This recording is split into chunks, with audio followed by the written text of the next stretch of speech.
ధ్యానం చేస్తూ ఉన్నాం. ఫిలిప్పీ పత్రికలో 1వ అధ్యాయము మొదటి 11 వచనాలు మనం గతంలో ధ్యానం చేయడం జరిగింది. ఈ వారం 12వ వచనం నుండి 30వ వచనం వరకు ఉన్నటువంటి విషయాలను మనం చూస్తాం. 2 భాగాలను నేను చదవాలని కోరుకుంటున్నాను. మేబీ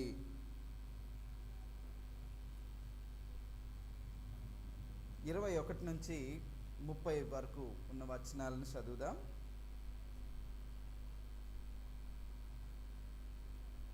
ఫిలిప్పీ పత్రిక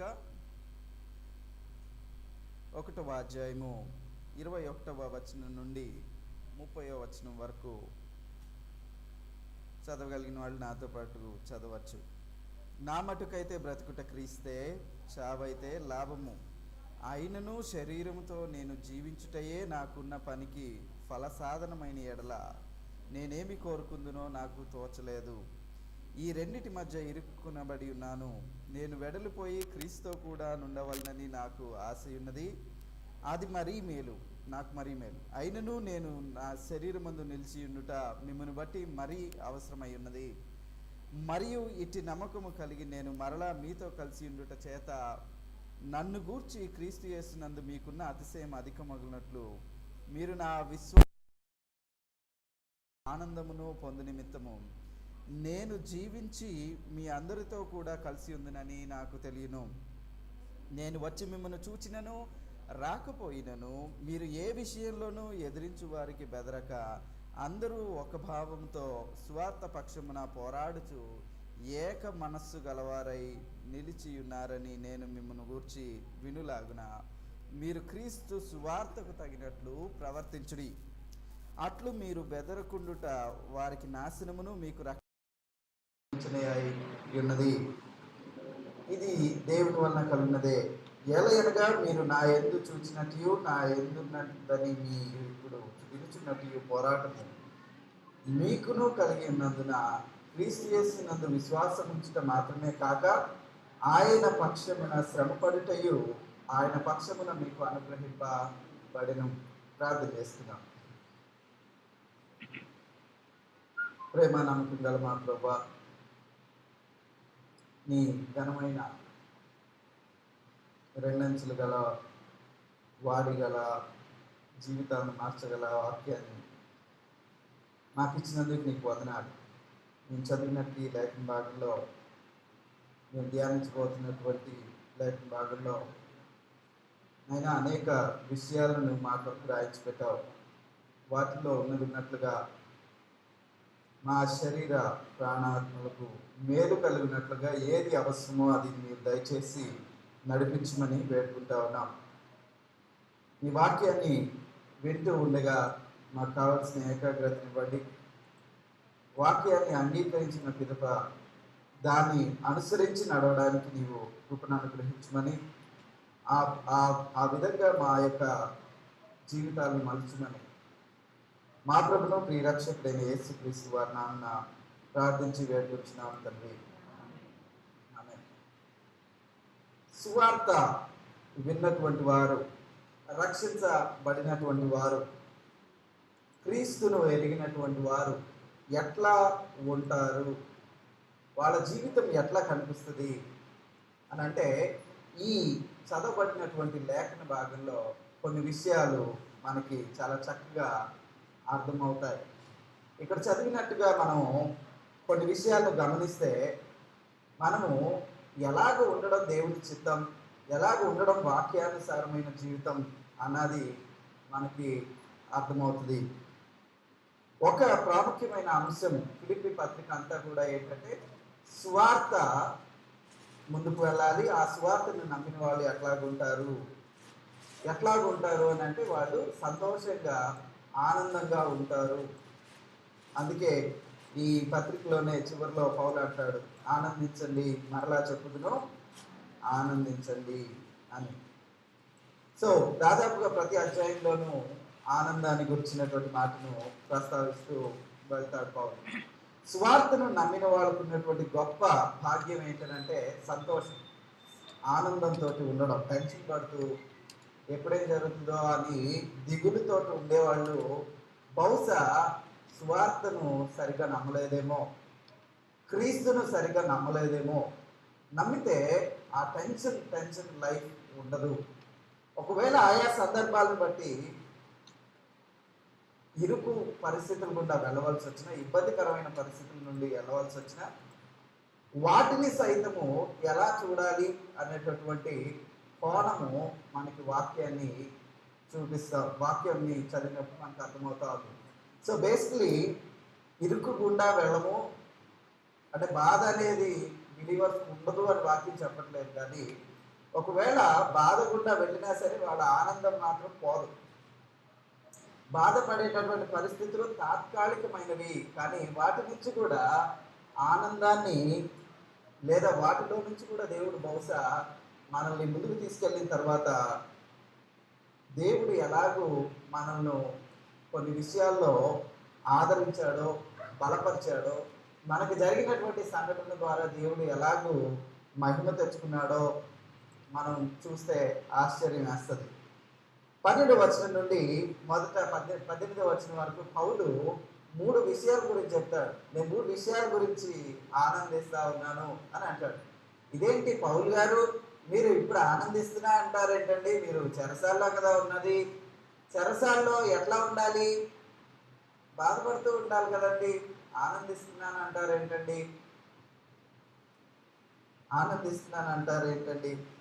చదువుతూ ఉంటాం, ముందుకెళ్ళే కొద్దికి ఆ మాటను మనం చూస్తాం. మేబీ 12 నుంచి 18 వరకు మాటలను ఒకసారి చదువుదాం. సహోదరులారా, నాకు సంభవించినవి సువార్త మరీ ఎక్కువగా ప్రబలమవుటకే సమకూడినని మీరు తెలుసుకొనగోర్చున్నాను.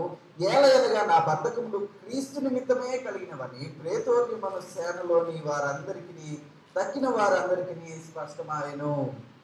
మరియు సహోదరులైన వారిలో ఎక్కువ మంది నా బంధకముల మూలమున ప్రభువు నందు స్థిర విశ్వాసము గలవారై నిర్భయముగా దేవుని వాక్యమును బోధించుటకు మరి విశేష ధైర్యము తెచ్చుకొనిరి. కొందరు అసూయ చేత, కలహ బుద్ధి చేతను, మరికొందరు మంచి బుద్ధి చేతను క్రీస్తును ప్రకటించుతున్నారు. వారైతే నా బంధకములతో కూడా నాకు శ్రమ తోడు చేయవాలని తలంచుతున్నారు. శుద్ధ మనసుతో కాక కక్షతో క్రీస్తును ప్రకటించుతున్నారు. వీరైతే నేను స్వార్థ పక్షమున వాదించుటకు నియమింపబడి ఉన్నానని ఎరిగి ప్రేమతో ప్రకటించుతున్నారు. అయిననేమి మిష చేతనే కానీ సత్యము చేతనే కానీ ఏ విధము చేతనైనను క్రీస్తు ప్రకటింపబడుచున్నాడు. అందుకు నేను సంతోషించుచున్నాను, ఇక ముందును సంతోషిద్దును. అందు నిమిత్తమై నేను సంతోషించుచున్నాను, ఇక ముందు కూడా సంతోషిస్తాను. చెరసాల్లో కూర్చుని ఈయన చెయ్యని నేరానికి లేదా ఆయన శిక్షించబడటానికి అర్హమైన నేరం ఏమి చేయకపోయినప్పటికీ చెరసాల్లో వేస్తే ఆ చెరసాల్లో ఉండి కనీసం 3 రీజన్స్ ఆయన వెతుకుతున్నాడు దేవుని స్తుతించడానికి. నేను ఈ పరిస్థితిలో ఉన్నాను, నేను ఇలాగున్నాను, ఏంటి నా పరిస్థితి, నా జీవితం ఏంటి, నా భవిష్యత్తు ఏంటి, ప్రస్తుతం ఏంటి, నేను ఎప్పుడు బయటకు వస్తాను, నాకు ఏం జరగబోతా ఉంది, నేను ఎట్లా సాధించుకోవాలి, నా లైఫ్ని నేను ఎట్లా చూసుకోవాలి అనే దాని గురించి ఆలోచించట్లే ఆయన దేని గురించి ఆలోచిస్తున్నాడు అని అంటే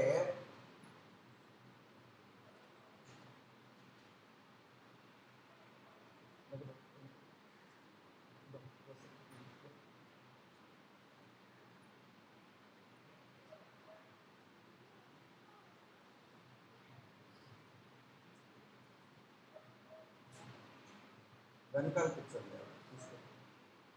అది కూడా చెప్పాలా? వెనకాల డిస్టర్బ్ అవ్వకూడదు. మీరు కూడా చిన్నపిల్లలు ఉన్నారు కాబట్టి ఆన్లైన్ చూస్తూ ఉండకూడదు. ఓకే, మనసు నిగ్రహం చేసుకొని ఓకే, డిస్టర్బెన్స్ వచ్చినా కానీ వాళ్ళ పిల్లలు కదా అని దృష్టి వాళ్ళపైన కాదు, వాకింగ్ పైన పెట్టాలి. వాళ్ళ మీద చూస్తూ ఉంటే వాడు ఏదో ఇంకా చేస్తూ ఉంటాడు, ఎంకరేజ్మెంట్ కాదు. సరే, వాళ్ళని ట్రైన్ చేయాలి కొంచెం పెద్ద అయ్యే వరకు. కానీ మీరు ఆల్రెడీ పెద్దవాళ్ళు కాబట్టి ట్రైన్గా డిస్టర్బ్ అవ్వకూడదు, ట్రై చేయాలి కనీసం. ఓకే, పౌలు చెరసాల్లో ఉన్నప్పటికీ నాకు కలిగింది దేని వల్ల కలిగింది అని ఆలోచన చేస్తూ ఉన్నప్పుడు 3 విషయాలు ఆయన్ని సంతోషపెట్టాయంట. 3 విషయాలు ఆయనకి ఆనందాన్ని ఇచ్చాయంట. 3 విషయాలు ఆయన ఆలోచన చేసినప్పుడు ఆ చెరసాల్లో ఆయనకి కలిగేటటువంటి ఇబ్బంది అంతా కూడా ఒకేసారి ఎగిరిపోయింది. చెరసాల్లో ఆయన పడవలసిన బాధ లేదా పడుతున్న బాధ ఒకటైతే, ఇంకొక పైపు ఏముందంటే పౌలు చెరసాల్లోకి వెళ్ళాడు కాబట్టి పౌలు గురించి చెడుగా బయట చెప్తున్న వాళ్ళు కొద్దిమంది ఉన్నట్టున్నారు. బహుశా వాళ్ళ గురించి కూడా అంటాడు. ఓకే, పౌలు ఇప్పుడు మనకు అడ్డులేడు కదా అని ఇప్పుడు పరిచర్యలో మనం చేసుకుందామని పౌలుకి కాంపిటీషన్గా వెళ్ళిన వాళ్ళు కొంతమంది ఉన్నారు. ఇవన్నీ పౌలు చూస్తున్నాడు కానీ వాటిపైన దృష్టి పెట్టట్లా. అమ్మో, నేను బయట ఉంటే ఎంత సేవ చేసేవాడిని, ఎక్కడెక్కడికి వెళ్ళి ఎన్ని చేసేవాడిని, ఎన్ని ఊర్లు తిరిగేవాడిని, అరే నేను లోపల ఉండబట్టి కదా బయట ఉన్న వాళ్ళు ఇంత రెచ్చిపోతున్నారు, నా సాక్ష్యాన్ని పాడు చేస్తున్నారు, నేను బయట ఉంటే వాళ్ళ సంగతి తేల్చేవాడిని. ఈయన దృష్టి వాటిపై లేదు. జనరల్గా మనకు ప్రాబ్లం వచ్చినప్పుడు మన దృష్టి దేనిపైన ఉంటుందంటే ఆ ప్రాబ్లం పైన, దాని వలన కలిగిన బాధ పైన, చుట్టుపక్కల ఉన్న జనాల పైన, ఆ ప్రాబ్లంకి కారణమైన వాళ్ళ మీద. నెక్స్ట్ ఇంకా పెద్ద ప్రాబ్లం ఏంటి అని అంటే, అన్ని ప్రాబ్లమ్స్ కంటే పెద్ద ప్రాబ్లం ఏంటంటే నా గురించి వేరే వాళ్ళు ఏమనుకుంటున్నారో, నాకు ఈ శ్రమ సంభవించింది కాబట్టి వేరే వాళ్ళు ఏమనుకుంటున్నారో ఆ టెన్షన్ ఎక్కువ ఉంటుంది జనానికి. అయితే వాక్యం ఏమని చెప్తుంది, పౌలు ఎలాగో అలాంటి పరిస్థితిలో స్పందించాడు అని అంటే, అరే నాకు ఏదైనా సంభవిస్తే నేను దేవుని బిడ్డను కాబట్టి బయట వాళ్ళకి జరిగినట్లుగా నాకు ఏదంటే అది జరగదు, దేవుడు అనుమతించిందే జరుగుతుంది, ఇది నాకు ఎందుకు సంభవించింది అని ఆలోచిస్తూ ఉంటే మొట్టమొదటిది ఆయనకి కనిపించింది ఏంటంటే, ఆ ఫిలిప్పి పట్టణానికి రాసేటప్పుడు అక్కడ జైల్లో, రోమా పట్టణంలో జైల్లో ఉన్నాడు ఈయన. ఆ జైల్లో ఉండి ఆలోచిస్తే ఆయనకి అర్థమైంది ఏంటంటే, దేవుడు నన్ను ఈ చెరసాలలోని వాళ్ళకి సువార్త బోధించడానికి పెట్టాడు ఇక్కడ.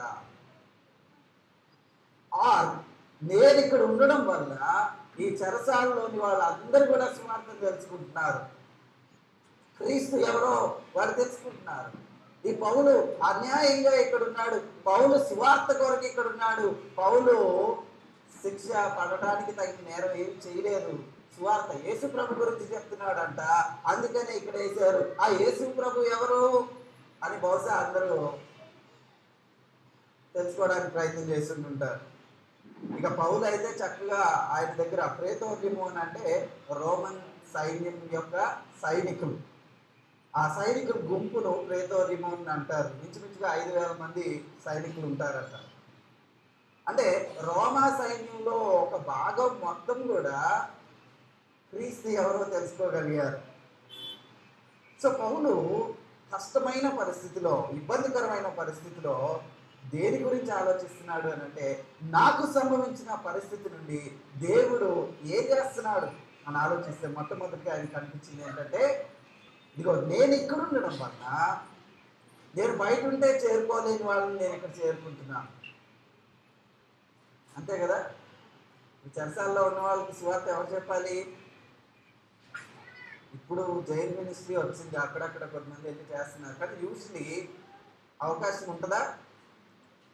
యాక్చువల్లీ జైలు అంటేనే ఆ శిక్ష ఏంటి అంటే సమాజానికి దూరంగా పెడితే 4 రోజులు బాగుపడతారేమో అని పెడతారు. యాక్చువల్లీ పెట్టడమే సమాజం, అందుకు పెడతారు. ఆ శిక్ష అంటే శిక్ష ఏంటంటే కమ్యూనిటీకి దూరంగా ఉంచితే మనిషికి సిగ్గు వస్తుంది, బాధ వేస్తుంది, ఆ ఒంటరితనాన్ని భరించలే.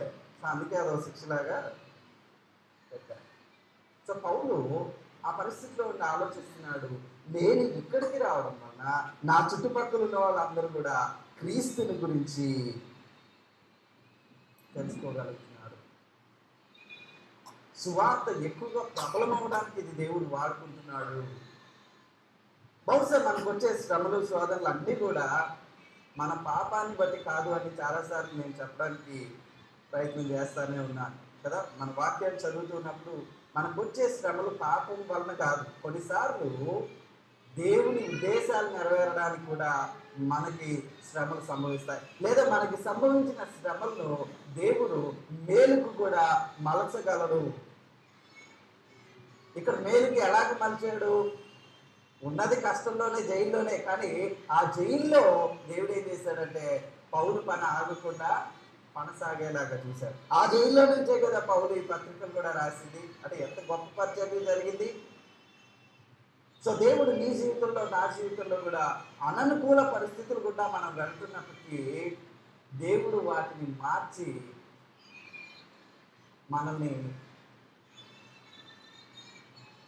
సంతోషింప చేయగలడు. స్వార్థమైన వాడికి ఉన్న గొప్ప భాగ్యం అది. మిగతా వాళ్ళందరూ ఏం ఆలోచిస్తారంటే నాకే ఎందుకు ఇట్లా అవ్వాలి, నేనే ఎందుకు ఇట్లా ఉండాలి, వాళ్ళు చూడు ఏమనుకుంటున్నారు నేను ఇట్లున్నందుకు. కానీ బిలీవర్ అయితే ఏమనుకోవాలంటే ఇదిగో నాకు ఇది సంభవించింది, కానీ దేవుడు దీంతో ఏం చేయబోతున్నాడు? సువార్త వ్యాప్తి చెందడానిక, నేను బలపడ్డానిక, నా కుటుంబం గుణపాఠం నేర్చుకోవడానిక, లేదా సంఘంలోని వారు బలపడ్డానిక, దేనికిది? సో మొదటిది అక్కడ ప్రేతోర్యం అంటే రోమా సైనికులు అందరూ కూడా, అలాగే ఖైదీలు కూడా, అక్కడే ఒనేసిము కూడా రక్షించబడ్డాడు కదా. ఒనేసిము అనే ఫిలోమోన్ యొక్క బానిస సేవకుడు అక్కడే రక్షించబడ్డాడు, ఆ జైల్లోనే రక్షించబడ్డాడు. సో అలా ఎంతమంది రక్షించబడ్డారో పౌల్ మినిస్ట్రీ ద్వారా, అక్కడ జరిగిన మినిస్ట్రీ ద్వారా.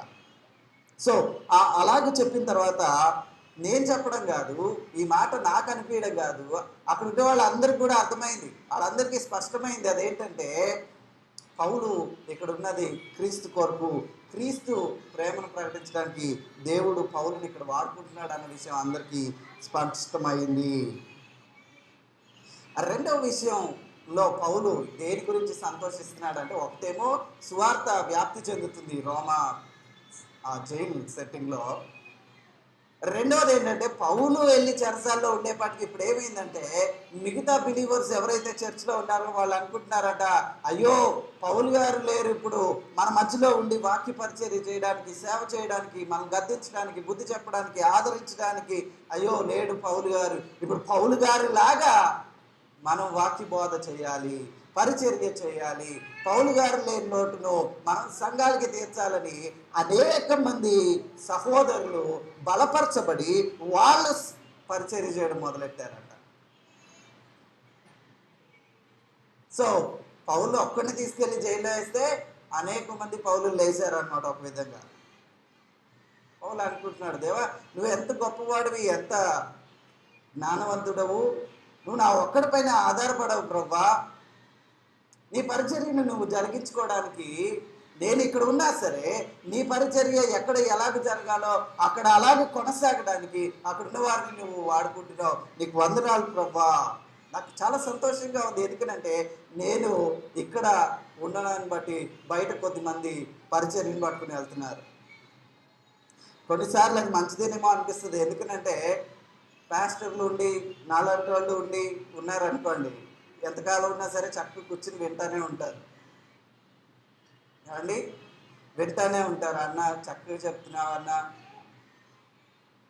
అన్న వాక్య పరిచర్య మంచి చేస్తాడు, లేకపోతే ఇంకా ఏదో చేస్తాడు, అవన్నీ చాలా బాగున్నాయి.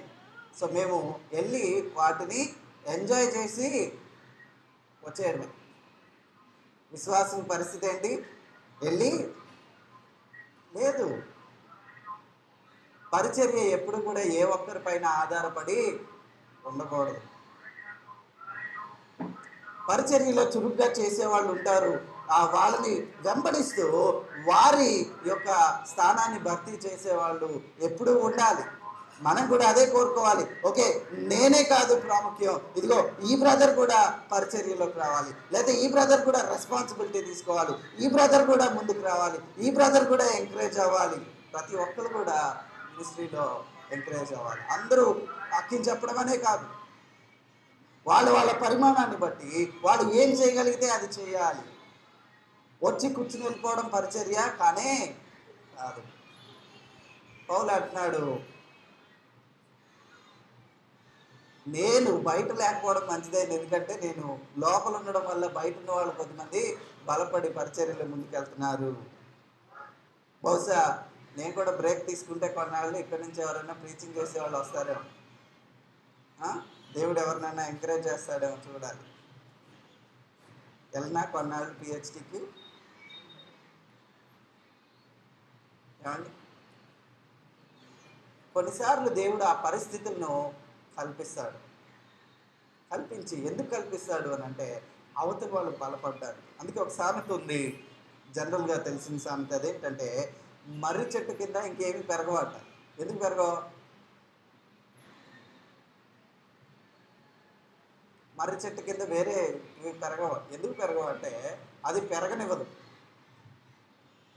అది మహావృక్షం, గొప్ప వృక్షమే, కానీ దాని కిందున్న చెట్లకి గాలి, వెలుతురు, సారము వెళ్ళనివ్వదు. అదే తీసుకుంటా ఉంటుంది. కాబట్టి దాని కింద ఇంకేమి బ్రతకడానికి విశ్వాసులు అలా నేను గంభీరమైన మహావృక్షాన్ని అవ్వాలని కోరుకోకూడదు.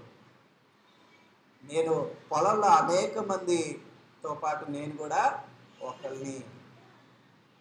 కూడా ఒక చెట్టుని, ద్రాక్ష ఏమంటారు, ద్రాక్ష గార్డెన్ లాగా ఆలోచన చేస్తే ఓకే, నేను కూడా ఒక గుర్తును, ఒక గెలను,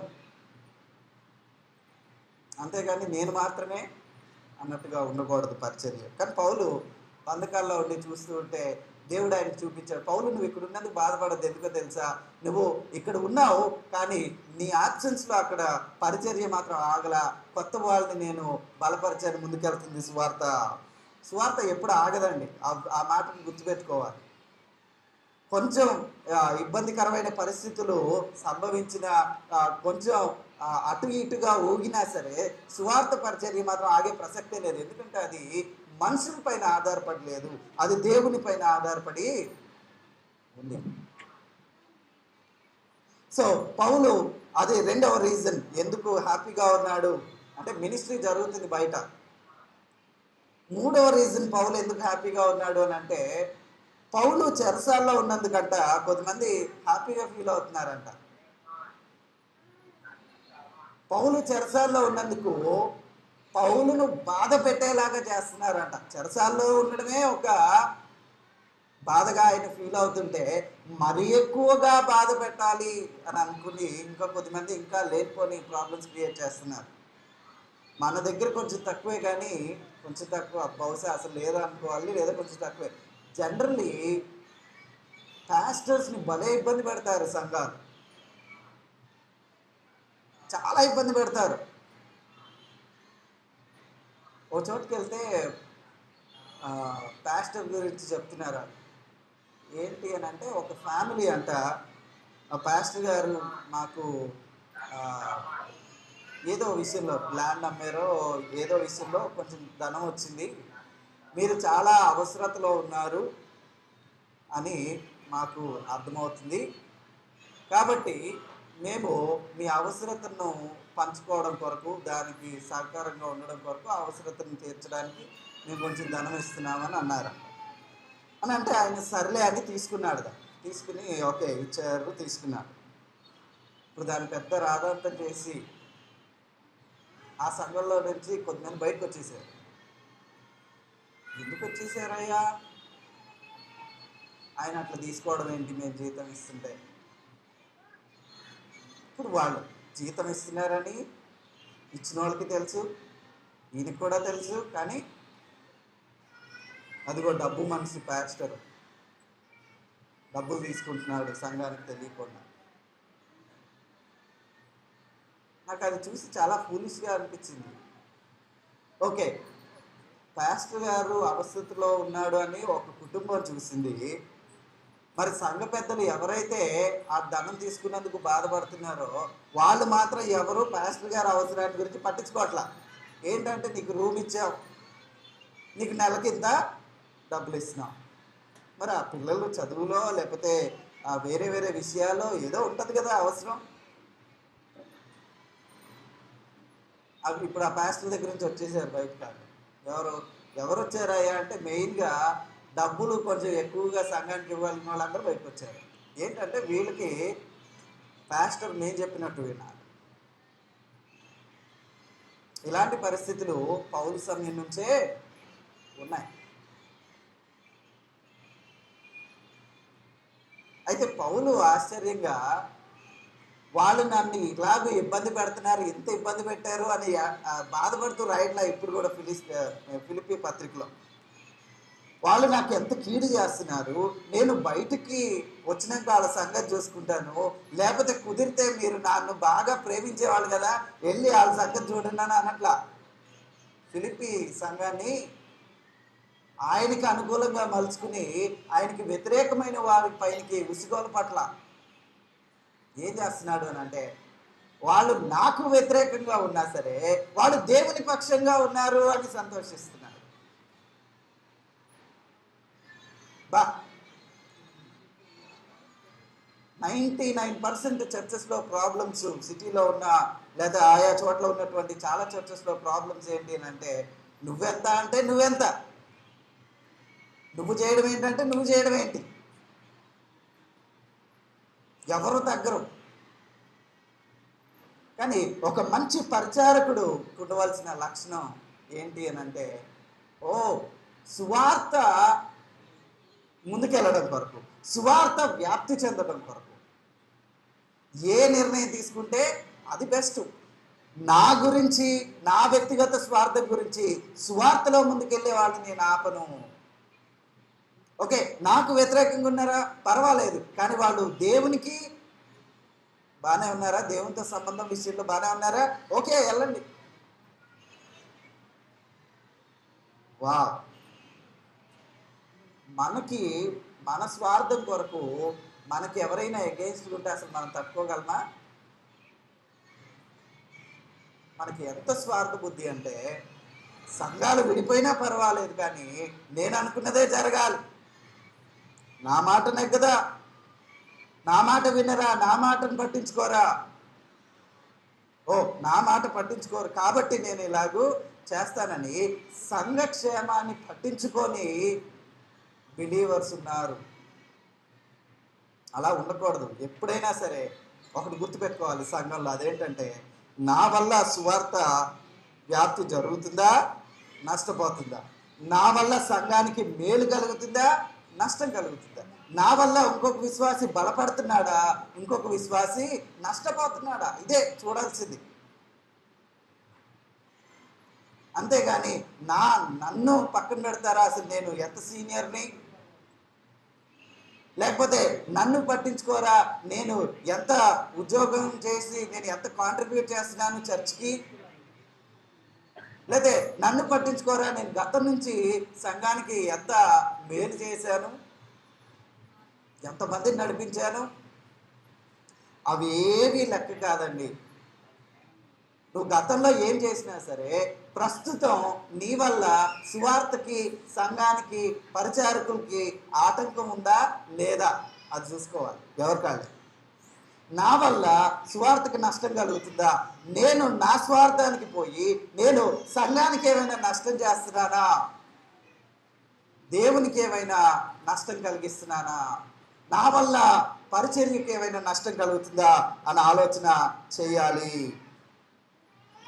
అసూయ చేత ఉన్నారంట కొద్దిమంది, కలహ బుద్ధి చేత కొద్దిమంది ఉన్నారంట. ఇవి సంఘాల్లో కొద్దిమందిలో ఉండేటటువంటి స్వభావాలు.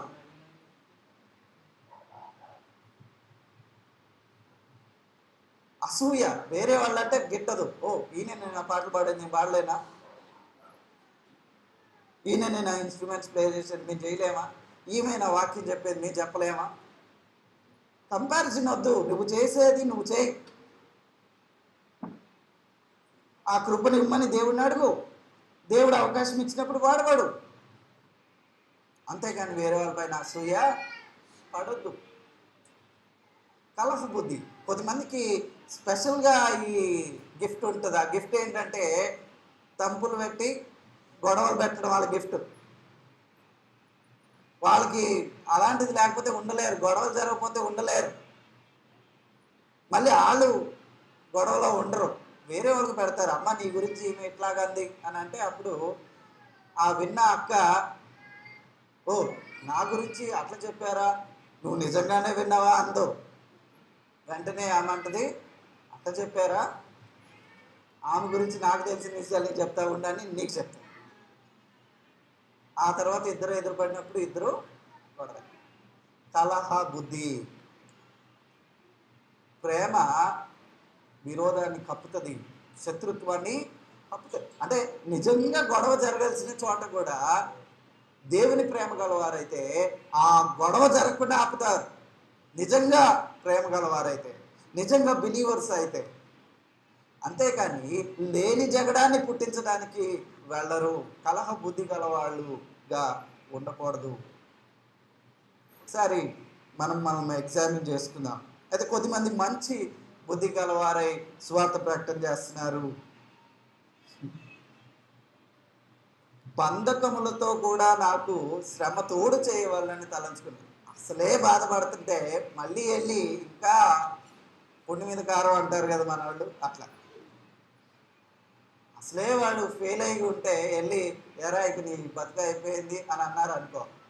అసలే ఫెయిల్ అయిన బాధతోటి మొహం చూపించడానికి టెన్షన్ పడుతూ ఉంటారు, బాధపడుతూ ఉంటారు. ఏం చెప్పాలో వీళ్ళందరికీ నేను ఇంటర్ రాశానని తెలుసు, డిగ్రీ రాశానని తెలుసు, లేకపోతే 10th రాశానని తెలుసు, అసలే బాధలో ఉన్నాం. అప్పుడు వెళ్ళి అయిపోయింది ఇక డిగ్రీ అవ్వలేదు అనేది, ఇక నీ జీవితం ఇంతే అన్నారు అనుకో. ఎట్లా ఉంటుంది? ఇక నువ్వు కూడా ఇంతేరా, నువ్వు కూడా వెళ్ళి ఏదో కష్టపడుతూ బతకాల్సిందే. ఎలా ఉంటుంది అట్లా అంటే? మీ పేరెంట్స్ లాగా నువ్వు కూడా అట్లాగే కష్టపడుతూ ఉండాలి అని అన్నారు అనుకో ఎవడన్నా తప్పినప్పుడు, ఎలా ఉంటుంది?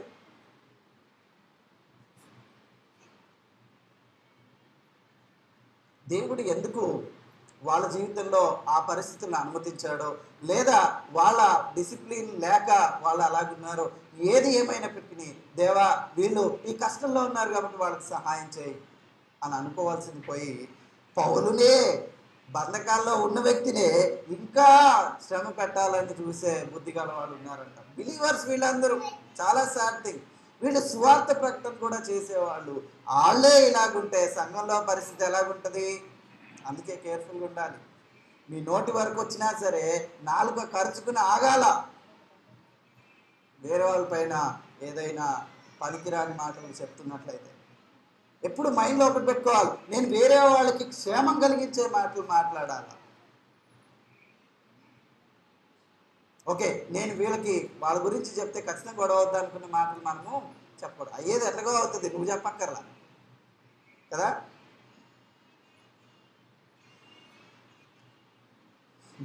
కొద్దిమంది ప్రేమతో స్వార్థను ముందు పెట్టుకుని వెళ్తున్నారు. ఏది ఏమైనప్పటికీ ఒక బిలీవర్కు ఉండవలసిన లక్షణం ఏంటంటే 18వ వచనంలో, అయిననేమి మిష చేతనే కానీ సత్యం చేతనే కానీ ఏ విధం చేతనైనను క్రీస్తు ప్రకటించబడుతున్నాడు, అందుకు నేను సంతోషిస్తున్నాను. సో మనం కూడా ఏమనుకోవాలంటే, నేను నష్టపోయినా పర్వాలేదు, నన్ను తిట్టినా పర్వాలేదు, నన్ను తక్కువ చూసినా పర్వాలా, నన్ను పట్టించుకోకపోయినా పర్వాలా, నేను కాదు ఇంపార్టెంట్, స్వార్థ ముందుకెళ్తుందా లేదా, మన పరిచర్య ముందుకెళ్తుందా లేదా, అది చూడాలి. అంతేగాని నేనేం చేస్తున్నాను, నన్ను పట్టించుకుంటున్నారా లేదా కాదు. సో పౌలు ఈ భయంకరమైన చెరసాల్లో ఉండి 3 విషయాలను బట్టి సంతోషిస్తున్నాడు. యాక్చువల్లీ బాధపడవలసిన సమయంలో ఆ సంతోషము బిలీవర్స్కి మాత్రమే ఉంది, ఇంకెవరు ఆ కోణాన్ని కలిగి ఉండలేరు. బిలీవర్స్ మాత్రమే దేవుని దృష్టిని బట్టి దైవ కోణాన్ని కలిగి ఉన్నవాళ్ళు కాబట్టి ఇగో ఇలా ఆలోచిస్తారు, దేవా ఎందుకు నువ్వు ఇది అనుమతించావు, దీని నుంచి నేను ఏం నేర్చుకుంటున్నాను, దీని నుంచి నీ స్వార్థ వ్యాప్తి జరుగుతుందా, దీని నుంచి ఇంకా ఏమైనా మంచి రాబోతుందా, దీని నుంచి నేను ఇంకా సువర్ణంగా మారబోతున్నానా, బెటర్గా అవ్వబోతున్నానా, ఏంటి ప్రభా అని ఆలోచిస్తూ వెతుకుతుంటే పరిశుద్ధాత్ముడు నీకు కూడా ఇదిగో ఇలాంటివి చూపిస్తాడు. అమ్మా ఇదిగో నువ్వు ఆ పరిస్థితి కూడా వెళ్ళావు కదా, ఇదిగో దాని నుంచి ఇది వచ్చింది.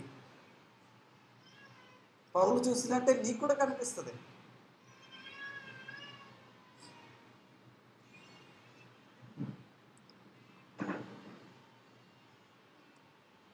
ఆ తర్వాత 19వ వచనం నుంచి 26వ వచనం వరకు పౌలు సువార్త వ్యాప్తి జరగటం కొరకు వ్యక్తిగతంగా ఆయన ఎలాంటి లక్షణాలతో కలిగి ఉన్నాడు, ఎలాంటి లక్షణాలను కలిగి ఉన్నాడు,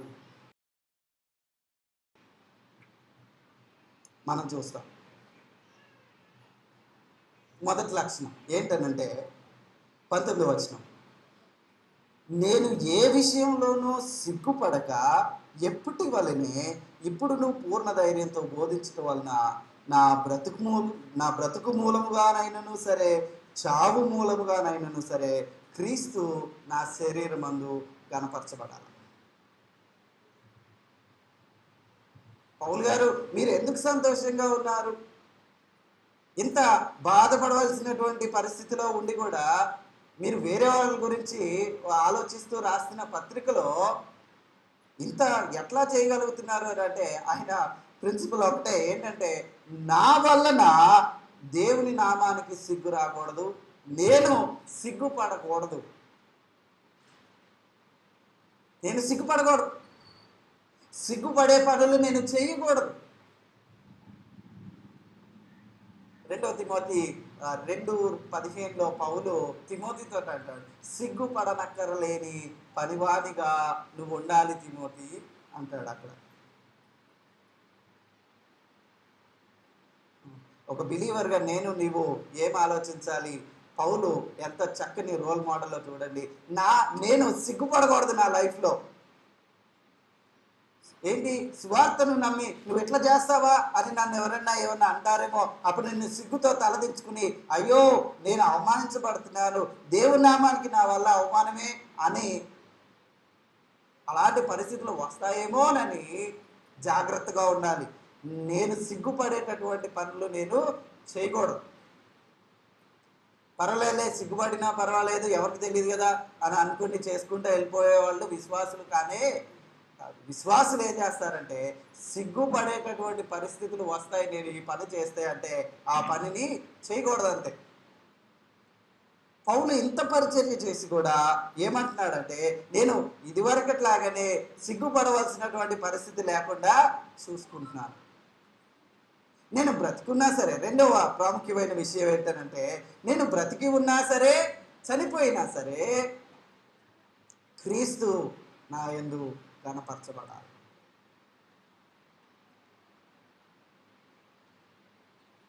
ఒక బిలీవర్కి ఉండవలసిన, అంటే ఆయన జైల్లో ఉండి కూడా సంతోషంగా ఎందుకున్నాడంటే ఈయన మోటివ్ ఒకటే, అదేంటంటే దేవుడు నా యందు ఘనపరచబడాలి అంతే. నేను ఏం చేసినా సరే దేవునికి మహిమ రావాలి. నేను మాట్లాడినా, నేను చదివినా, నేను ఉద్యోగం చేసినా, నేను ఇంట్లో ఉన్నా, నేను ఏ పని చేసినా దేవుడికి మహిమ వచ్చే పనిని నేను చేయాలి. ఇదే ఫిలిప్పీ పత్రికలో 4వ అధ్యాయంలో 8వ వచనంలో అంటాడు, మెట్టుకు సహోదరులారా, ఏ యోగ్యత అయినను మెప్పు అయినను ఉన్న ఎడల ఏవి సత్యమైనవో, ఏవి మాన్యమైనవో, ఏవి న్యాయమైనవో, ఏవి పవిత్రమైనవో, ఏవి రమ్యమైనవో, ఏవి ఖ్యాతి గలవో వాటి మీద ధ్యానం ఉంచుకోనాలి. నేను బిలీవర్నే, కానీ నా మనసు చంచలంగా ఏది ఆశపడితే అది చేస్తాను, అది ఏం చూడాలనుకుంటే అది చూపిస్తాను, ఎక్కడికి వెళ్ళాలనుకుంటే అక్కడ తీసుకెళ్తాను. నేను సిగ్గుతో తలదించుకోవాల్సినటువంటి పరిస్థితుల వైపుకి నా జీవితాన్ని నడిపించేటటువంటి అవకాశం వస్తే నేను చేసేస్తాను. అది బిలీవర్ కాదు. బిలీవర్ అయితే నేను ఈ పని చేయడం వలన దేవునికి మహిమ వస్తుందా రాదా, నా బ్రతుకు వలన దేవునికి మహిమ వస్తుందా పోతుందా.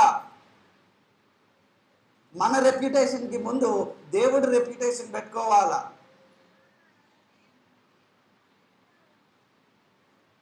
అప్పుడు మాత్రమే మనం బిలీవర్స్గా చక్కగా ముందుకెళ్ళగలం. ఇది చూస్తే దేవుడు, అందుకే ఒక మూమెంట్ ఉంది, వాట్ వుడ్ జీసస్ డూ అని.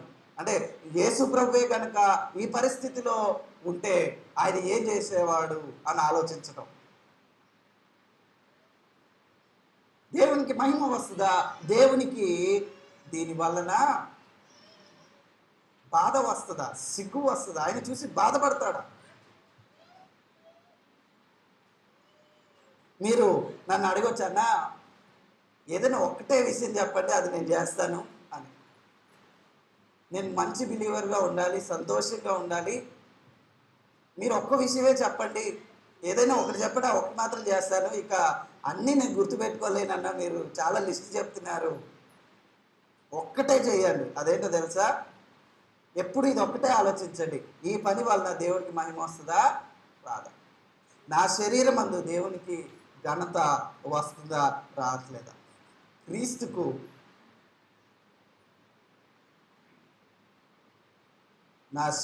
క్రీస్తు నా శరీరం అందు గణపరచబడుతున్నాడా లేదా? గణపరచబడడం అంటే ఆనర్డ్.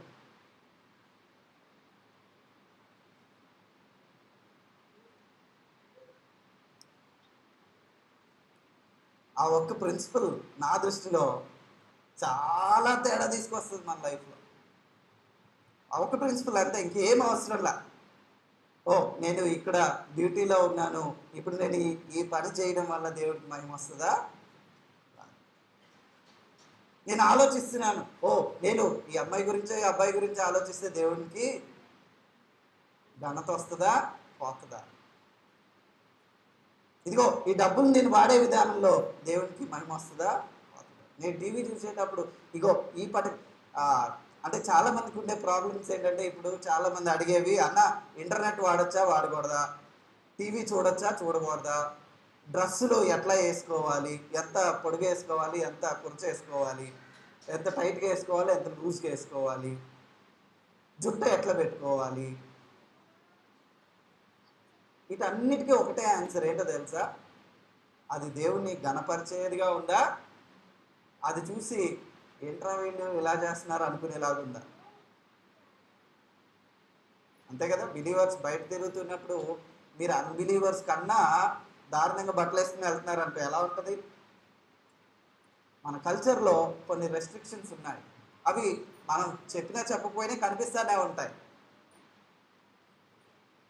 ఎవరైనా కొంచెం తేడాగా బట్టలు వేసుకుని వెళ్తూ ఉంటే అక్కడ ముసలోడు మొదలుకొని పిల్లల వరకు అందరి కళ్ళు ఆల్పైనే ఉంటాయి. నేను ఆశ్చర్యపోతాను అసలు. కావాలని ఊరికే ఇలా ఎవరైనా వెళ్తుంటే కొంచెం తిక్కుగా వెళ్తున్నారు అనుకో, అప్పుడు నేను ఊరికే కావాలని ఆ పక్కన వాళ్ళు ఎలా చూస్తున్నారా అని చూస్తాను. ఆ పక్కన వాళ్ళు వీళ్ళని ఎట్లా దృష్టి పెట్టి చూస్తున్నారా అని చూస్తారు. 99% ఒకళ్ళు ఇద్దరు పట్టించుకోకుండా వెళ్తారేమో, కానీ మిగతా వాళ్ళు అందరి దృష్టి వాళ్ళపైన. ఆ దేవునికి మహిమ. బహుశా అది చేసేవాళ్ళు ఎందుకు చేస్తారంటే నిజంగానే అందరి దృష్టి వాళ్ళపైన ఉండడం కోసమే చేస్తారు. అప్పుడు నువ్వు ఎవరి ఘనతను చూసి ఆ బట్టలు వేసుకుంటున్నావు? సో ఈ ప్రిన్సిపల్ చాలా లోతుగా వెళ్ళిపోతుంది. నేను బట్టలు కొనుక్కునేటప్పుడు ఇది దేవునికి ఘనత తీసుకొస్తుందా, ఘనత తీసుకురాదా?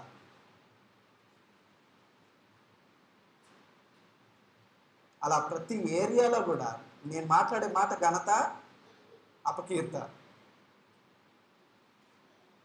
ఆ ఘనత కోసం మనం బ్రతికితే పౌలులాగా దేవుని నామానికి మహిమ. ఆ తర్వాత పౌలు ఇంకొక మంచి మాట చెప్తాడు. ఒకటి దేవుని నామానికి ఘనత, ఓకే.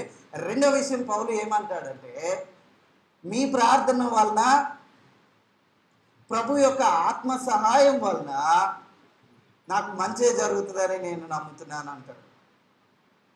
ఈ మాట కూడా నన్ను బలపరిచింది. క్రీస్తు యొక్క ఆత్మ నాకు, ఓకే 20వ వచనం చదువుతున్నాను చూడండి.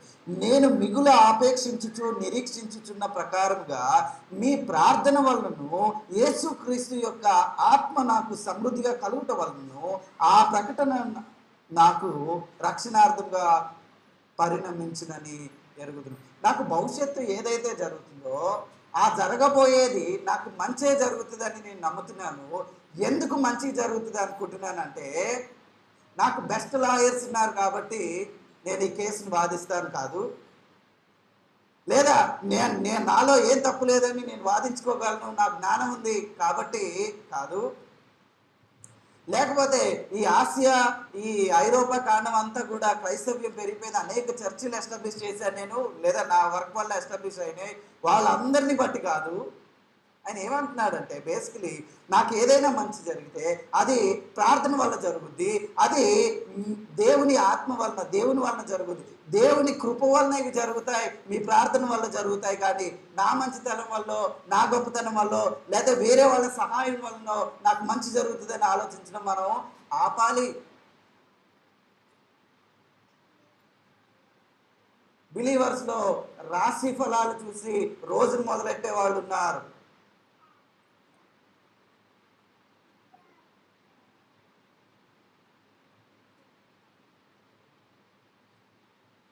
మంచి రోజు చూడకుండా పెళ్ళిళ్ళు పెట్టుకునే వాళ్ళు లేరు ఇవాళకి కూడా. బిలీవర్స్ ఎంత షాకింగ్గా ఉంటుందో. అంటే మీరు ఏది మంచి రోజో ఏది కాదో చెప్పడానికి వేరే వాళ్ళ దగ్గరికి వెళ్తున్నారంటే దాని అర్థం ఏంటి? దేవుడు చెప్పింది మీకు, దేవుడి పైన కన్నా నమ్మకం ఎవరిపైన ఉంది? మంచి రోజు పైన ఉంది. దేవుడా కాపురాలని నిలబెట్టేది మంచి రోజులా?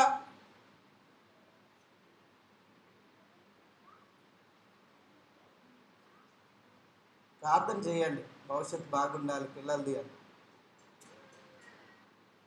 దొరికిన కాడల్లా బ్రైబ్స్ ఇచ్చుకుంటాను, లేకపోతే ఏ విధంగా నేను ముందుకెళ్ళడం కోసం నేనేం చేయాలని ఆలోచించుకుంటానో దూరం వెళ్ళొద్దు. ప్రార్థన చేయండి. దేవుని అనుమతితో నాకు ఏం వస్తుంది అని నిరీక్షణతో ఎదురు చూడాలి. నీకు మంచే కలుగుతుంది, నాకు దేవుడు మంచే చేస్తాడు. నేను దేవుని నామ ఘనత కొరకు బతుకుతున్నాను కాబట్టి, నేను దేవుని నామాన్ని ముందు పెట్టుకుని బతుకుతున్నాను కాబట్టి నాకు నష్టం కలగనివ్వడు దేవుడు. అనేక మంది ప్రార్థన కూడా చేస్తున్నారు నా కోసం కదా. చాలామంది ప్రార్థన చేయండి మా కోసం అని చెప్పడానికి మొహమాట పడుతూ ఉంటారు, కానీ వేరే మాత్రం చేస్తూ ఉంటారు. వేరే పనులు కావాలి, వేరే వాళ్ళ దగ్గరికి వెళ్ళడం కానీ, వేరే ప్రయత్నాలు కానీ, వాక్య వ్యతిరేకమైన ప్రయత్నాలు కానీ అన్నీ చేస్తూ ఉంటారు. కానీ ప్రార్థన మాత్రం పట్టించుకో. అంటే మనకి అన్బిలీవర్స్ లాగానే మనం కూడా ప్రేయర్ని పెద్ద పట్టించుకోం, అంతే కదా. అవిశ్వాసులు అంటే విశ్వాసులు కాని వారికి ఏం ఆధారం ఉంటుంది? అంతే, వాళ్ళ స్వప్రయత్నము, తర్వాత చుట్టుపక్కల ఉన్న వాళ్ళు ఏమైనా హెల్ప్ చేస్తారా అది చూడటమే, అంతే ఉంటుంది. కానీ బిలీవర్స్కి ఉండేది ఏంటంటే, విశ్వాసులకు ఉండేటటువంటి ప్రత్యేకత ఏంటంటే ప్రార్థనలో పోరాటం, ప్రార్థనలో వెయిట్ చేయడం. పౌలు అంత గొప్ప భక్తుడే అంటున్నాడు, నీ ప్రార్థన వల్ల నేను బాగానే ఉంటాను, ఉంచుతాడు దేవుడు నన్ను మంచిగానే, మీరు ప్రార్థన చేస్తున్నారు కదా అంటున్నాడు.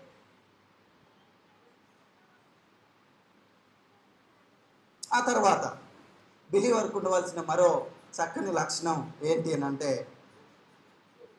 నేను ఎప్పుడు ఇక్కడే ఉండాలి అని అనుకోవడం కాదు. నేను ఎక్కడ ఉన్నా సరే క్రీస్తుతో ఉన్నటువంటి అనుభవంలో ఉండాలంతే. నేను భూమిపైన ఉన్నానా, క్రీస్తుతోటి ఉంటే ఎలాగుంటామో ఆ అనుభవంలోనే ఉంటాను. ఇక్కడ లేనా, నేను క్రీస్తుతోటే ఉంటాను. టు మీ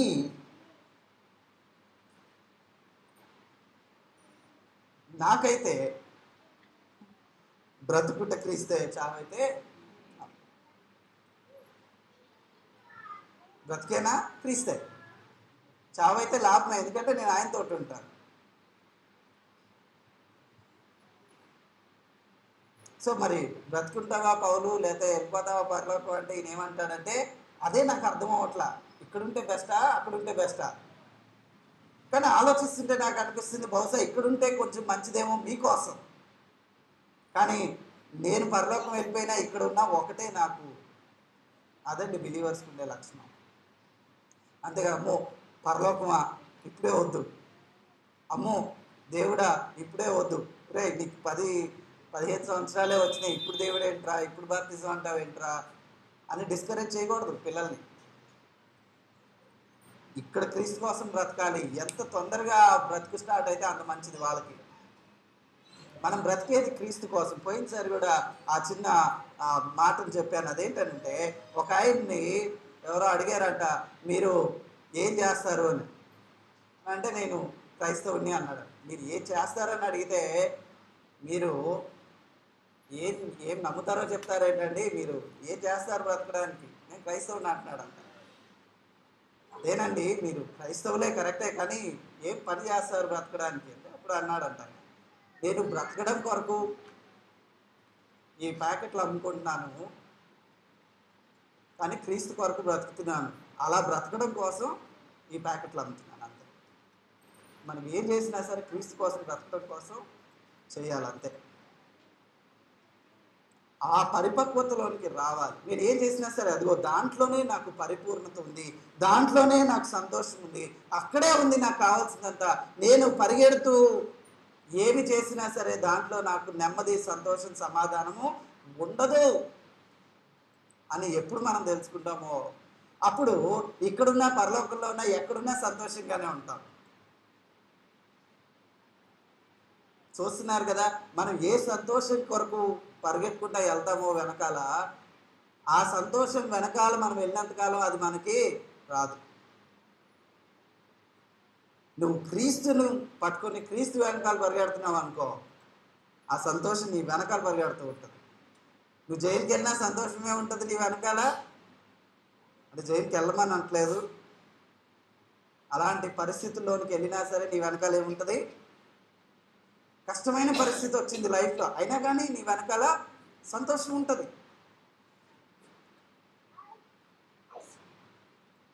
చివరిగా పౌలు 27 నుంచి 30 వరకు ఫిలిప్పీ సంఘాన్ని అంటున్నాడు.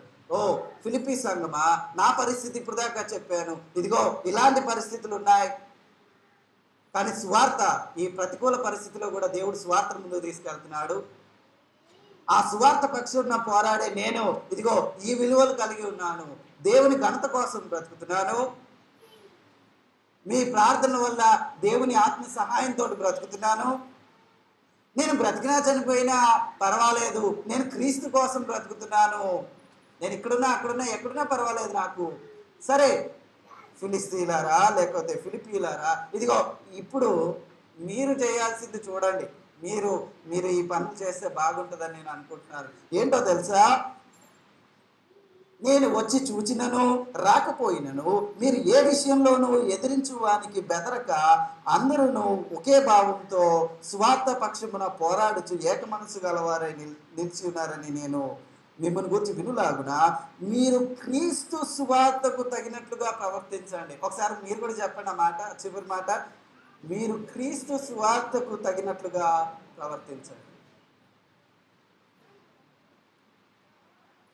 ఒకసారి దాన్ని నేను అని అనుకుని చెప్పండి, ఏం చెప్తాం? నేను క్రీస్తు సువార్తకు తగినట్లుగా ప్రవర్తిస్తాను. మళ్ళీ చెప్పండి, కొంచెం గట్టి చెప్పండి, పడుకున్న వాళ్ళు కొంచెం లేచేలా చెప్పండి. ఎట్లా పడుకుంటున్నారండి నాకు అర్థం అవ్వదు. ఛాన్స్ ఇస్తే బురక కూడా పెడతారు. ఓకే, సువార్తకు తగినట్లుగా దేవుని నామానికి మహిమ కలిగేటట్లుగా బ్రతుకుతాం.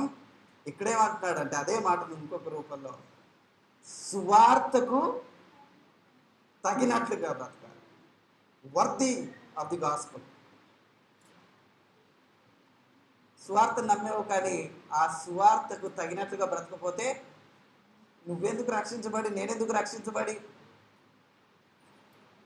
కదా.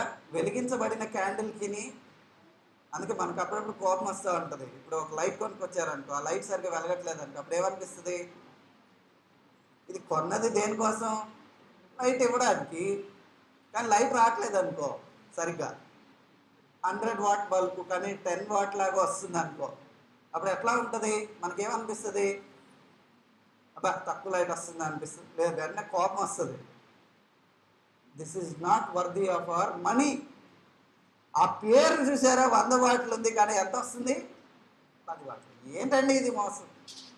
ఏమండి మరి మన లైఫ్ అండి, మనం కూడా ఒక లైట్ లాగా దేవుడు మనం చేసి ఈ లోకంలో పెట్టినప్పుడు ఆ లైట్ వెలగవలసినంత కాంతితోటి వెలగకుండా చీకటిలో ఉన్న వారికి, అంటే మాడిపోయిన బల్బుకి మనకి తేడా లేకపోతే ఎట్లా ఉంటుంది?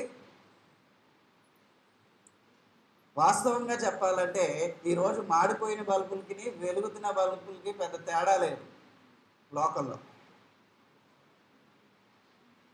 ఏమండి, ఎక్కువ మాడిపోయిన బల్బులే ఉన్నాయి ఇక్కడ కూడా.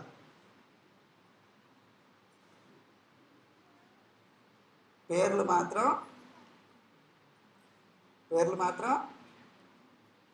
విప్రో బల్బులు, సూర్య బల్బులు, క్రాంప్టన్ గ్రీవ్స్ బల్బులు,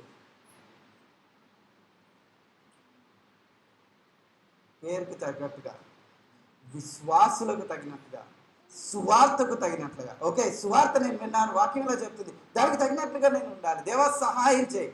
రోజు లేగానే మనం చేయాల్సిన ప్రార్థన, దేవా నీ నామ మహిమ కొరకు, నీ నామ ఘనత కొరకు నేను నిర్ణయాలు తీసుకోవాలి, నా జీవితాన్ని చూసుకోవాలి. సహాయం చేయి ప్రభా. సువార్తకు తగినట్లుగా బ్రతకాలి ప్రభా. సువార్త ప్రతిబింబించాలి. నేను చెప్పినప్పుడు, నేను మాట్లాడినప్పుడు, నేను ఆలోచిస్తున్నప్పుడు, నేను తీసుకున్న నిర్ణయాలు జనాలు చూసినప్పుడు సువార్త కనిపించాలా.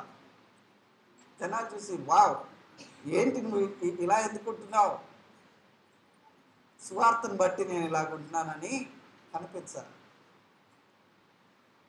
సో సువార్తకు తగినట్లుగా ఉండండి, యూనిటీ తోటి ఉండండి.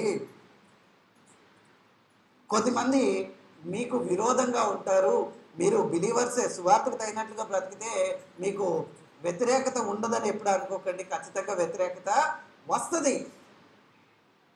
సో ఆ వ్యతిరేకతను మీరు యునైటెడ్గా ఎదుర్కొనండి, యూనిటీతో ఎదుర్కోండి, టుగెదర్ కలిసి ఎదుర్కొనండి.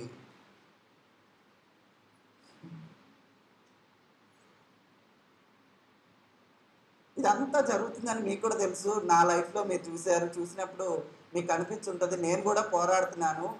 నేను సువార్త పక్షాన చాలా ముందుకెళ్ళి సువార్త పక్షాన చాలా కష్టపడి చాలా సాధిస్తున్నాను, కానీ పోరాటం మాత్రం నాలో ఉంది. ఇది మీరు కూడా నా లైఫ్లో చూశారు, అలాగే మీ లైఫ్లో కూడా మీరు చూసుకుంటున్నారు. ఏ విశ్వాస జీవితంలో పోరాటం లేదో వారు బహుశా విశ్వాసులుగా లేరు అని అర్థం. అంతేనా? మనం సహజంగా ఇలా బ్రతుకుతాం కదా. ఒకవేళ నీళ్ళల్లో పెట్టామనుకో, నీళ్ళల్లో ముంచేస్తే ఏమవుద్ది? ఏమవ్వాలి మనకి?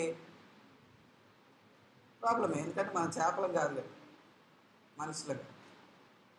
చేపల్లాగా నీళ్ళల్లో కంఫర్టబుల్గా ఉండేది ఎవరు? జీవం లేని వాళ్ళు ఉంటారు అంతే. విశ్వాసులు అయితే పోరాటాలతోటే ఉంటారు. పోరాటం ఏమీ లేదన్నా, అసలు హ్యాపీగా ఉందన్న లైఫ్. జాబ్లో అసలు నన్ను ఎవ్వరు పట్టించుకోరు, నేను బిందాస్గా నా వర్క్ నేను చేసుకుంటున్నా. ఇంట్లో కూడా అసలు ట్రబులే లేదన్నా. చర్చ్లో అయితే అసలు నన్ను ఎవరు పట్టించుకోరు కూడా పట్టించుకోరు, సగం మందికి నా పేరు కూడా తెలియదన్నా. అంటే ఎక్కడో తేడా ఉంది. బాగుంది అని అనుకోవద్దు లైఫ్, అది బాగుండడం కాదు అన్న. ఇదిగో పోరాటం అన్న. అక్కడ కంపెనీలో ఏదో ఒక, అంటే వెళ్ళి గొడవ పెట్టుకుని వచ్చే శోధన కాదు. మీరు సువార్తకు తగినట్టుగా వెళ్తూ ఉంటారు, కానీ పోరాటం వస్తూ ఉంటుంది. అది కాదు ఇది అంటూ ఉంటారు. ఆ పోరాటం ఖచ్చితంగా ఉంటుంది. ఎందుకంటే మనం ఎలాగైతే సామాన్యంగా గాలి పీల్చుకుంటూ చక్కగా బతికే వాళ్ళమో, మనం తీసుకెళ్ళి నీళ్ళలో పెడితే ఎలా ఉంటుందో అలాగే ఉంటుంది ఈ లోకంలో. మనల్ని బిలీవర్స్కి అన్బిలీవర్స్కి మధ్యలో ఆ పోరాటం ఖచ్చితంగా ఉంటుంది. ఆ పోరాటం లేదంటే బహుశా మనం కాంప్రమైజ్ అయ్యామని అర్థం. కాంప్రమైజ్ని తెలుగులో ఏమంటారు? రాజీ పడ్డామని అర్థం. రాజీ పడిపోయాం దేంతోటి? లోకంతో. ఉద్యోగంలో ఏం చేస్తే నడుస్తుందో అది మనం చేస్తున్నాం. ఇంటిలో ఏ ప్రాబ్లం లేకుండా రాజీ పడిపోతూ వాక్యాన్ని పట్టించుకోకుండా ఉంటే ఏం ప్రాబ్లమ్స్ రావు ఎప్పుడు ఎక్కడ. మీరు సువార్తకు తగినట్లుగా బ్రతుకుతున్నారా, అయితే ప్రాబ్లమ్స్ వస్తానే ఉంటాయి. కానీ పర్వాలా. ఎందుకో తెలుసా? పోరాటం ఉందంటే మీకు అర్థం అవ్వాల్సింది ఏంటంటే దేవుడి పని జరుగుతుంది. నేను ఇది వరకు అనుకునేవాడిని ఏంటంటే, క్రైస్తవ జీవితం అంటే అసలు ఏ ప్రాబ్లం లేకుండా ఉండాలి, ఏ ప్రాబ్లం లేకుండా ఉండాలి. ప్రాబ్లం వచ్చిందంటే నేను ఎక్కడో ఏదో తప్పు చేశాను, అందుకే ప్రాబ్లం వచ్చిందని అనిపించేది. సో నేను బాగా ఉండే కొద్దికి ప్రాబ్లమ్స్ పోతూ ఉంటాయి, లైఫ్ ఇంకా అసలు ప్రాబ్లమ్సే లేని లైఫ్లోకి వెళ్ళిపోతానని అనుకునేవాడిని. కానీ అది పొరపాటు. ఉండే కొద్దికి ప్రాబ్లమ్స్లోకి వెళ్తూ ఉంటాం. కానీ ఆ ప్రాబ్లమ్స్ వల్ల ఏ సంతోషాన్ని అయితే లోకం కోల్పోతుందో, ఆ సంతోషాన్ని, ఆ ప్రభు ఇచ్చే సంతోషాన్ని మాత్రం మనం కోల్పోయే ప్రసక్తే లేదు.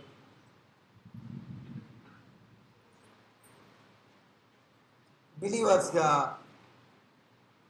కలిసి ముందుకెళ్ళండి. ఆ తర్వాత పోరాటాలు వ్యతిరేకతలు కామన్గా వస్తాయని గుర్తుపెట్టుకోండి. పోరాటాలు లేని క్రైస్తవ్యం క్రైస్తవ్యం కాదు. పాపంతో పోరాటం, ప్రజలతోటి పోరాటం ఖచ్చితంగా ఉంటుంది. మన మనసుతోటి పోరాటం. మన శరీరమే మన శత్రువు అని మనకు అర్థమైపోవాలి. బిలీవర్స్ అయితే ఖచ్చితంగా వెంటనే అర్థమైపోతాము. నేను ఎవరితో కేర్ఫుల్గా ఉండాలి ఎక్కువగా అంటే, ఎక్కువగా నేను కేర్ఫుల్గా ఉండాల్సింది పక్కన వాళ్ళతో కాదు. ఎక్కువగా కేర్ఫుల్గా ఉండాల్సింది నా మనసుతోటి, నా లైఫ్ తోటే, నా హృదయంతో, నా శరీరంతో. కాదా? సో ఆ పోరాటం ఉంటుందని ఎరిగి కేర్ఫుల్గా ఉండమని పౌలు చెప్తున్నాడు. అనేక విషయాల గురించి మనం చూసాం. ఒక బిలీవర్ జీవితంలో ఏది కూడా యాదృచ్ఛికంగా జరగదు. ప్రతిదీ కూడా దేవుడికి తెలిసే జరుగుతుంది. ఎంత ప్రతికూల పరిస్థితి అయినా సరే బిలీవర్కు ఉండే సంతోషం పోదు. సో పౌలును ఎగ్జాంపుల్గా ఆ ప్రిన్సిపల్కి చూస్తే, పౌలు చెరసాల్లో ఉన్నప్పటికీ కూడా ఆయన సంతోషం ఎక్కడికి పోలా. ఆయన చెరసాల్లో ఉండి కూడా ఏం ఆలోచిస్తున్నాడు అని అంటే, ఆయనను సంతోషింపజేసే విషయాల గురించి ఆలోచిస్తున్నాడు. ఓ, నేను ఇలాగున్నాను కానీ దేవుడు ఆహా ఈ రోమా సామ్రాజ్య సైనికులకి స్వార్థ చెప్తున్నాడు. ఆహా నేను ఇక్కడ ఉండడం వల్ల బయట ఉన్న వాళ్ళకి స్వార్థ పరిచర్య చేస్తున్నారు. ఇంకా ఎక్కువ మంది స్వార్థ పరిచారకులు అయ్యారు. ఆహా నాకు వ్యతిరేకులు అనుకునే వాళ్ళు నాకు వ్యతిరేకంగా ఉన్నా కానీ దేవునికి దగ్గరగానే ఉన్నారు, లేదా దేవుని పని మాత్రం జరుగుతూ ఉంది. సో సంతోషం. మరి పౌలు గారు మీ వ్యక్తిగత జీవితం ఏంటి అని అంటే, ఆయన అంటాడు, ఇదిగో దేవుని నామ ఘనత కొరకు నేను ఏం చేసినా అదే చూస్తా. ఇప్పుడు నన్ను ఎవరైనా తిట్టారు, నేను వెంటనే వాళ్ళని తిట్టాను. ఎందుకనంటే మీకోసం కాదు నేను బ్రతుకుతుంది, దేవుని నామ మహిమ ఘనత కొరకు బ్రతుకుతున్నా. పర్వాలా, ఓకే, అది ఇంపార్టెంట్ నాకు. ఆ తర్వాత నాకు మంచి భవిష్యత్తు, లేదా మంచి నిరీక్షణ కలిగిన భవిష్యత్తు ఉండాలి, నాకంతా మంచిగానే జరగాలి అన్న ఆశ ఉంటే నువ్వు ప్రార్థనలోనూ దేవుని ఆత్మ పైన ఆధారపడాలి, దేవుని పైన ఆధారపడాలి. వేరే వేరే రూపాల్లో వచ్చేది నీకు మేలు కాదు. ప్రార్థన రూపంలో లేదా దేవుని ఆత్మ సహాయంతో వచ్చేదే నీకు కావాలి. అదే కోరుకోవాలి. దేవా ఇదిగో ఈరోజు పిల్లడ్డు వచ్చిందని ఆగిపోయాను ప్రభా, థ్యాంక్ యూ, పిల్లి రాగానే నన్ను ఆపి వెనక్కి ఇంట్లో తీసుకొచ్చావు, లేకపోతే పిల్లి నేను దాటుంటే ఏమయ్యేదో ప్రభా. అది బిలీవర్స్ లైఫ్ స్టైల్ కాదు. బిలీవర్స్ లైఫ్ స్టైల్ ఏంటంటే, నేను ప్రేయర్ చేసుకొని వెళ్తా, దేవుని ఆత్మ పైన ఆధారపడతా. ఆ తర్వాత పౌలు ఏంటి పరిస్థితి, నువ్వు ఇంత కష్టం ఉంది కదా, ఇక్కడ ఉండాలనుకుంటున్నావా పరలోకంలో ఉండాలనుకుంటున్నావా అంటే, ఎక్కడున్నా ఒకటే, ఎక్కడున్నా నేను క్రీస్తుతోటి ఉంటాను అంతే. నాకు ప్రాబ్లం లేదు, ఎక్కడున్నా ప్రాబ్లం లేదు, ఇక్కడున్న ప్రాబ్లం లేదు, అక్కడున్న ప్రాబ్లం లేదు. ఆ తర్వాత ఫిలిప్పీని హెచ్చరిస్తూ అంటున్నాడు, ఓ ఫిలిప్పీలారా, ఇదిగో ఈ విషయాల్లో మీరు కేర్ఫుల్గా ఉండండి. వ్యతిరేకత ఉంటుంది, శోధనలు ఉంటాయి, ఆ రెండింటినీ మీరు కలిసి ఐక్యమత్యంతో సంఘంగా ఎదుర్కొనండి. సువార్తకు తగినట్టుగా బ్రతకండి. సువార్త తగినట్టుగా బ్రతికితే ఇవి వస్తాయి. అవి వచ్చినప్పుడు మీరు ఐక్యతతో ముందుకి వెళ్ళండి, ఒకరికొకరు సహాయం చేసుకుంటూ వెళ్ళండి, ఒకరినొకరు బలపరుచుకుంటూ వెళ్ళండి. ఆ తర్వాత పౌలు లాంటి మాదిరిని గుర్తుపెట్టుకొని, ఓకే మాకు సంభవించేవి ఏవైతే ఉన్నాయో ఆ సంభవించేవి మాకు కొత్త ఏం కాదు, బైబిల్లో ఉన్న బిలీవర్స్ అందరికీ ఎదుర్కొని వెళ్తూనే ఉన్నారు. సో మేము కూడా దాంట్లో భాగం అనుకోవాలంతే. ఎలా అనుకోవాలి అని అంటే, మేము కూడా హెబ్రీ పత్రిక 11వ అధ్యాయంలో ఎవరున్నారు ఆ లిస్టు రాసుకుంటూ వెళ్ళిపోతే దాంట్లో పేర్లు మనవి కూడా వచ్చేస్తాయి. నేను వాళ్ళల్లో భాగంగా ఉన్నాను కానీ ఈ లోకంతో కాదు. సో ఆ విశ్వాసులు వీరుల జాబితా రాసినప్పుడు అది చూస్తే అనిపిస్తుంది, వాళ్ళలో ఏ ఒక్కరు కూడా పోరాటం లేకుండా, శోధన లేకుండా ఉన్నవాళ్ళు ఉండరు. సో దేవుడు మనం కూడా కొన్ని పరిస్థితులు కూడా అనుమతించినా కానీ పౌలులాగా సంతోషాన్ని కలిగి ఉండటానికి దేవుడు కృపను అనుగ్రహిస్తాడు. సువార్త వెళ్ళాలి నా వలన, సువార్త నష్టం కలగకూడదు నా వలన, నా వ్యక్తిగత జీవితంలో దేవుడు మహింపరచబడాలి, సువార్తకు తగినట్లుగా నేను బ్రతకాలి. ఇవే ఉండాలి మన ట్యాగ్ లైన్స్ లైఫ్కి. అలా ఉంటే ప్రభు డెఫినెట్లీ మన వలన సంతోషిస్తాడు. అలాగే మనం కూడా ఆశీర్వదించబడతాం. ఇలాగ బ్రతికే వాళ్ళు కనుమరుగైపోతున్నారు. ఆశీర్వాదం కావాలి కానీ ఇలా బ్రతకం. కానీ నువ్వు ఇలా బ్రతికి చూడు, ఆశీర్వాదం ఎందుకు రాదు? ట్రై చేయి, దేవుడిని అడుగు, దేవుడు కృప చూపిస్తాడు. ఆయన ఆత్మని ఇచ్చింది, వాక్యాన్ని ఇచ్చింది ఎందుకు? అందుకే కదా. సో మనందరము మోకరించి కళ్ళు మూసుకుందాం. మనం విన్న వాక్యాన్ని బట్టి ప్రభును స్తుతిద్దాం. కొద్ది నిమిషాలు మౌనంగా ప్రభుని ఆరాధన చేద్దాం.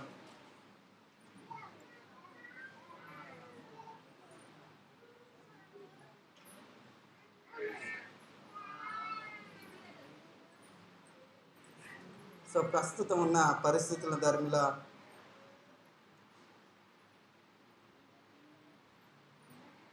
బహిరంగంగా ఆరాధన చేయడానికి సమయం ఇవ్వలేకపోతున్నాం.